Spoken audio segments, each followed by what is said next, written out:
But one of the moments getting the biggest reaction was this remark from Donald Trump on Iraq. I was totally against the war in Iraq. You can look at Esquire magazine from '04. I was totally against the war in Iraq. You can look at Esquire magazine from 2004, to which a lot of people pointed out that the Iraq war started in 2003, not 2004, and he had a different position, as documented by the journalist Howard Stern. Joining me now, co-host of The Five, White House Press Secretary under President Bush, Dana Perino, Carl Higbie, who's a former Navy SEAL who served 2 tours in Iraq, and John Soltz, who's an Army veteran who also served 2 tours in Iraq and is chairman of the group VoteVets.org, which led a demonstration outside of Trump Tower today. Great to see you all. Let's start with the military vets on this. It's just, I mean, Trump is on record in 2003 as saying that, you know, maybe he'd be behind it. You know, he said, yeah, I guess so. Yeah, I guess so. Okay, but he likes to ignore that. But it happened. Yeah, right? Many other accounts where he said, I'm not for the war in Iraq. Right, later, in 04. That's why he pointed to 04. But in 03, when we went into Iraq, he was for it. Yeah, but the monumental journalist Howard Stern and saying, I guess so, I wouldn't count that as... Mock him if you like, but he got it. He got it. I wouldn't call that committing troops to a foreign war. Okay, go ahead. I think he was for the war. And I think, you know, the reason he's against it now, obviously, was because it differentiated him from the rest of the Republican candidates. And that's where it is with Donald Trump. Every time he does an interview, I never know what he's going to say.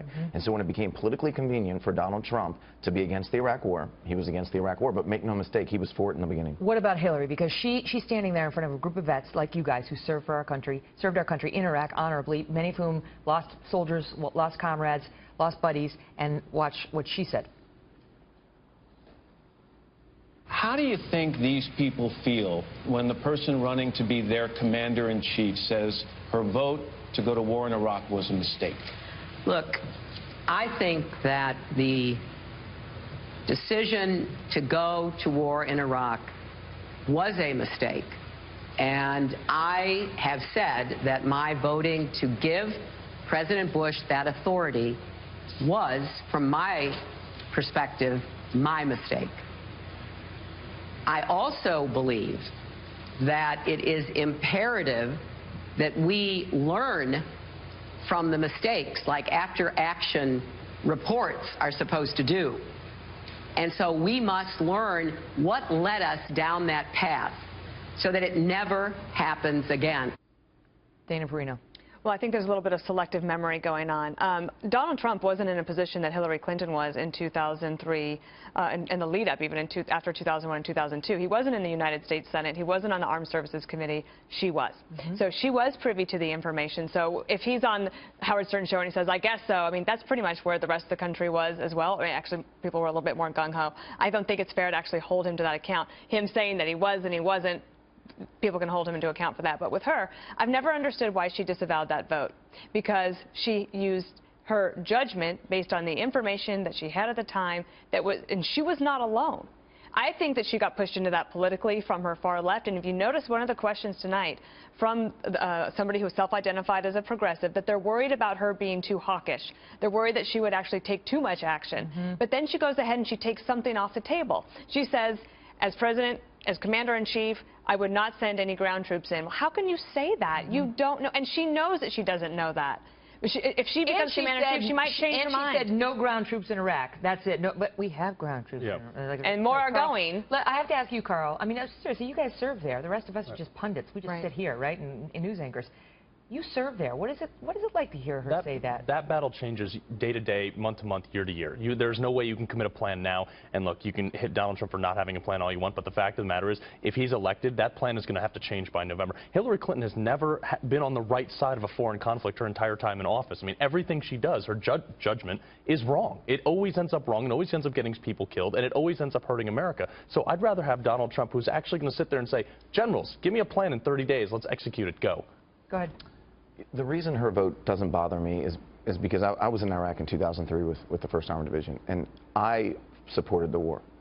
And I supported it because I believed the leaders of my country that we were going to find weapons of mass destruction. It's something that's hard for me still.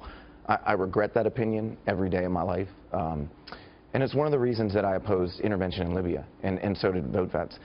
I think Dana's right in regards to the politics of it. Obama was very much running against her in 2008 to be against of the Iraq War, and she had voted for it, and then she turns around and supports Libya. So she clearly is playing a little bit of politics on her positions here. And the concern that I have still is when she had another decision on Libya, she decided to intervene there, and that has not worked out well for this country. No, and what about Trump saying all this time he's got a plan to defeat ISIS? We're going to get more of ISIS, but he's got a plan to defeat ISIS, and he just needs 30 days with the generals. In 30 days, first 30 days of his presidency, he's going to get a plan from the generals. And then he says they're going to give him his plan. Right. All this time, he's got a secret plan. Yep. Then we say, what is it? Then he finally gives us the big reveal, which is, I'm going to ask the generals. Right. Then he gets to, actually, I'm going to fire the generals because they lose so much. They've been losing for a long time. Yep. Carl, really? He had a goal, not a plan. He had a goal. I think having these top secret briefings and having the more experience in the political specter, he is getting to know that there is substantially more to this policy than just reading a book or watching CNN.